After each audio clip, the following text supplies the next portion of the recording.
Chris Brophy, musically obsessed. Chris Brophy, musically obsessed with vinyl CDs and cassettes. Chris Brophy, musically obsessed. Oh yeah! Are you guys ready for another installment of What's Been on the Turntable?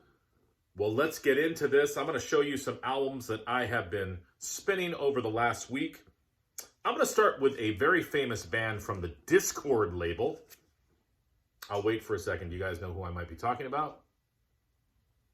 If you said Fugazi, you are correct. Pulled out a couple of Fugazi albums. Hadn't listened to them in a long time. This is their album Repeater.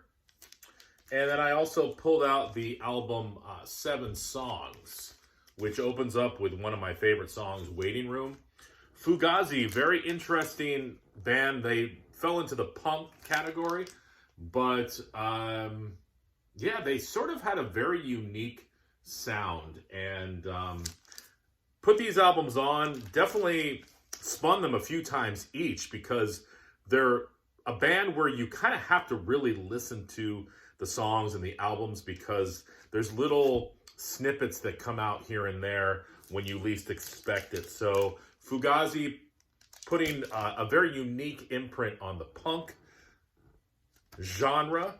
Next up, I was texting the guys this morning because I pulled out this album. This was the reissue of Love by the Cult, and it has She Sells Sanctuary on it, and Nirvana, Rain, lots of great songs. And I said to the guys that I think I kind of like this better than the album Electric. So we kind of went back and forth. They're both great albums. I think for Electric, what kind of brings it down for me is the cover of Steppenwolf's Born to Be Wild. Really don't need another cover of that song. But what I like about this album is it's got sort of a, in certain songs, a Smiths Morrissey vibe to it. And one song in particular, Big Neon Glitter. Listen to that song again and tell me it doesn't sort of remind you of like Smith/Morrissey.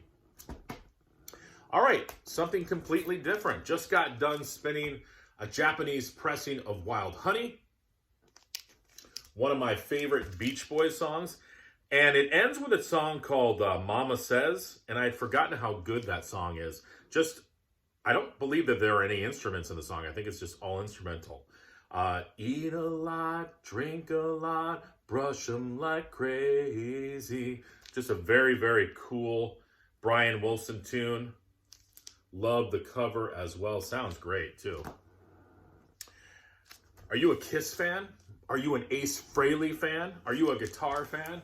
Well, I was listening to the reissue of Trouble Walkin'. Very cool album. I love the title track. I think that's probably the best song on here, in my opinion. But I like Shot Full of Rock as well. He does a version of Hide Your Heart, which will be a big hit for Kiss on here. He's got a whole bunch of special guests. I think Sebastian Bach is on this album. Peter Criss makes an opinion. He probably had some opinions, but Peter Criss makes an appearance, and it's on this very psychedelic vinyl. So Ace Frehley, Trouble Walkin', that was a fun listen. And, you know, gotta spin some Black Flag in my head. This is when Black Flag was sort of branching out past the punk thing and doing some kind of crazy stuff. And I was listening to this today going, I think that this is my favorite Black Flag album. A lot of people go to Damaged or My War, which I can totally understand. But I'm thinking in my head, is my favorite Black Flag album.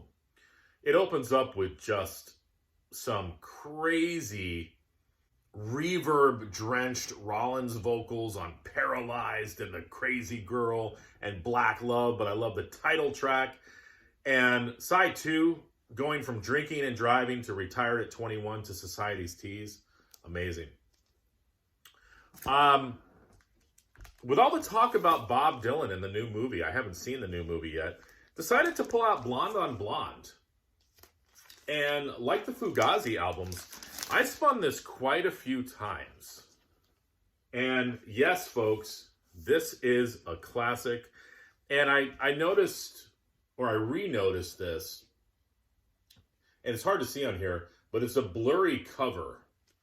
And I would assume that that was purposefully done. I like it, though. And it's just all these little things that you notice.